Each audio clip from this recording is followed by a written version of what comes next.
Friends అందరికీ నమస్కారం. Producer దాము గారికి, ఆర్పి గారికి, మా సతీష్ గారికి, హీరో గారికి, డైరెక్టర్ గారికి, మ్యూజిక్ డైరెక్టర్ గారికి, లిరిక్ రైటర్ గారికి, అందరికీ, మీడియా మిత్రులకి, జమ్ని సురేష్ గారికి అందరికీ నమస్కారం. సినిమా గురించి మాట్లాడుకోబోయే ముందు మీ పర్మిషన్తో ఒక్క నిమిషం మురళీ గారి గురించి మాట్లాడాలనిపించింది. మురళీ నాయక్ గారి గురించి శ్రీరాములు నాయక్ గారు చెప్తుంటే వెంట్రుకలు నెక్కపొడిచినాయి. అతనికి రైల్వేలో జాబ్ వచ్చినా కూడా ఆ జాబ్ చేయకుండా, ఆ జాబ్లో జాయిన్ అవ్వకుండా, జాబ్ వచ్చిన విషయం తల్లిదండ్రులకు చెప్పకుండా, ఈ దేశం కోసం నేను పోరాటం చేయాలి, ఈ దేశం కోసం పోరాడాలి, ఈ దేశ రక్షణ కోసం నడుం బిగించాలని తాపత్రయంతో కనీసం ఒక్క రోజైనా మిలిటరీ డ్రెస్ నా ఒంటి మీద వేసుకొని అనుకుని ఆశయంగా ఉన్నారట. ఆ ఆశయంతో పోరాటం చేశారు. ఈ మధ్యలో ఇప్పుడు ఆపరేషన్ సింధూర్లో మన గుండెల్లో నిలిచారు.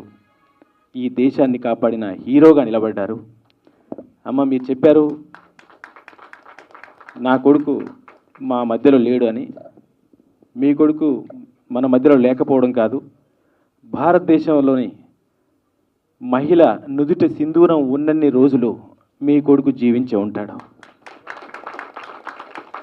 ఇంతకుముందు మనాళ్ళందరూ మురళీ నాయక్ అమర్ రహే అంటుంటే నేను సైలెంట్గా ఉన్నాను. మురళీ నాయక్ అమర్ రహే కాదు, జిందాబాద్ మురళీ నాయక్, జిందాబాద్ మురళీ నాయక్.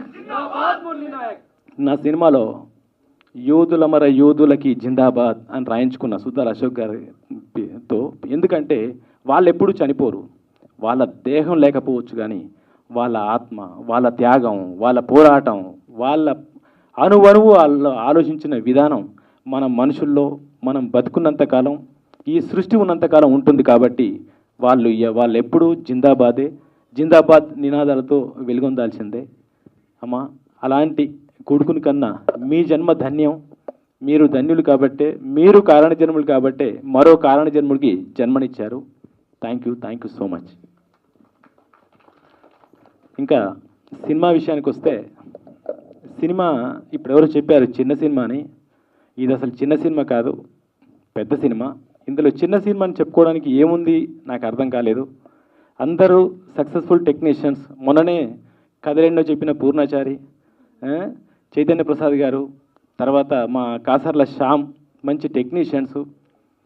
బట్టల కొట్టు రామస్వామి బయోపిక్ అని కరోనాతో అందరు కాళ్ళు చెవులు ముడుచుకొని ఇంట్లో కూర్చున్న వాళ్ళని లేపి నిద్రలేపి నేనున్నాను బాబు ఇండస్ట్రీకి వస్తున్నాను అని ఇండస్ట్రీలో ఒక ఓటీటీ ద్వారా హిట్ ఇచ్చిన మా సతీష్ గారు ఇప్పుడు మళ్ళీ బిగ్ స్క్రీన్ మీద ఒక హిట్ ఇవ్వడానికి రాబోతున్నారు.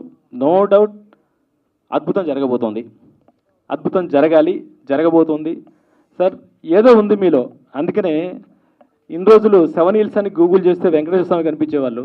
ఇప్పుడు 7 Hills అని గూగుల్ చేస్తే సతీష్ గారు కనిపిస్తారు, సతీష్ గారి సినిమాలు కనిపిస్తాయి. సో ఆ భగవంతుడు, ఆ ఏడుకొండల స్వామి మీకు ఎన్నో సినిమాలు చేసే అవకాశం ఇవ్వాలి, మాలాంటి వాళ్ళందరికీ పని కల్పించే అవకాశం ఇవ్వాలని మనస్ఫూర్తిగా కోరుకుంటున్నాను. తర్వాత ఆ డైరెక్టర్ ఎంతసేపు వెనక ఉంటున్నాడు. ఆయన సినిమా మాత్రం చాలా ముందు ఉంటుంది. నో డౌట్ ప్రతి డైలాగు, ప్రతి ఫ్రేము, ప్రతి షాటు ఆర్టిస్టుల దగ్గర నుంచి ఎక్స్ప్రెషన్ రాబట్టుకునే విధానం ఎక్కడ ఒక్క ఇంచంతా కూడా తక్కువ లేదు. డైరెక్టర్ గారు చాలా బాగా చేశారు. Congrats sir. No doubt cinema hit కొట్టబోతున్నారు. తర్వాత ఎడిటింగ్ కానీ డైలాగ్ అన్నీ ప్రతిదీ కూడా ఎక్కడ కూడా ఇది చిన్న సినిమా, ఇదేదో తక్కువ బడ్జెట్తో సినిమా అని చెప్పడానికి ఏమీ లేదు. Super cinema no doubt. Audience దీంతో మళ్ళీ థియేటర్కి రావట్లేదు అన్న భయం పోయి రావాలి, ఈ సినిమాని హిట్ చేయాలని కోరుకుంటున్నాను. ఆ అమ్మాయిలు రమ్య, స్వాతి వాళ్ళు కూడా చాలా బాగా యాక్ట్ చేశారు.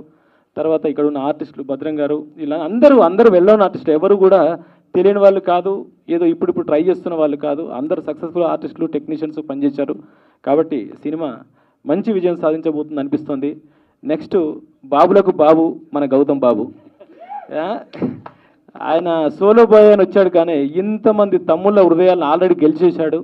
నెక్స్ట్ ప్రేక్షకుల హృదయాన్ని గెలవబోతున్నాడు. సినిమా సోలో బాయ్ కావచ్చు కానీ మీ వచ్చిన అదేదైతే నినాదం వచ్చిందో బాబులకు బాబు అని, నిజంగా ఇక్కడున్న బాబులకి బాబు అవ్వాలని మనస్ఫూర్తిగా కోరుకుంటున్నాను. All the best. Thank you so much. Thank you sir, thank you so much. And ఇప్పుడు don't judge a book by its cover అంటారు కదా, ఆయన చూడడానికి